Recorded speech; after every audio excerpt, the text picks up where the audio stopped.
ولفظ الحديث من أراد الله به خيرا فقهه في الدين وألهمه رشده.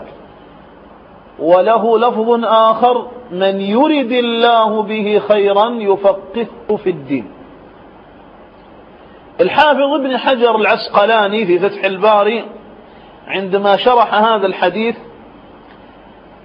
قال ما معناه: معنى الحديث حديث من يريد الله به خيرا يفقهه في الدين، أي أن من لم يفقهه الله في الدين لم يرد به خيرا، نعوذ بالله من ذلك. يعني من لم يجعله الله تعالى متفقها في دينه لم يرد به خيرا. هذا الكلام نص عليه الحافظ وغيره من أهل العلم، وهذا كلام صحيح دل عليه هذا الحديث الصحيح. الخير جوامعه وموانعه بوفرته وكثرته إنما هو في التفقه في الدين، وقد أوجبه الله سبحانه وتعالى ونص على فضله وأمر به في كتابه كثيرا. فالله جل مجده يقول: وما كان المؤمنين لينفروا كافة فلولا نفر من كل فرقة منهم، أي من المؤمنين، طائفة ليتفقهوا في الدين ولينذروا قومهم إذا رجعوا إليهم لعلهم يحذرون.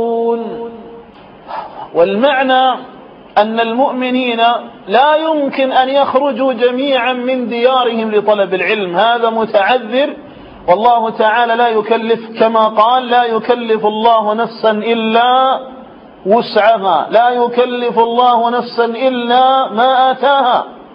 فلا يمكن أن يكلف الله الناس بترك أعمالهم وأشغالهم وواجباتهم ومهماتهم وتكاليفهم ليتفقهوا في الدين.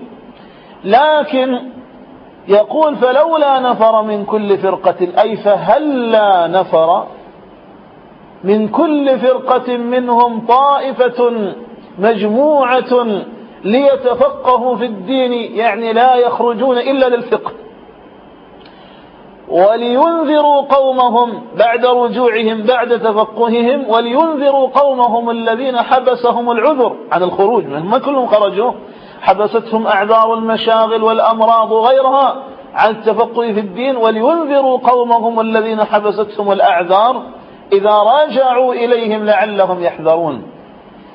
وقول الله لعلهم يحذرون أي أنه من غير فقه لا يمكنهم أن يحذروا، لعلهم يعني ينذروهم بما تفقهوا وتعلموا في دين الله، لأنهم بالعلم والتعلم والتفقه سيحذرون.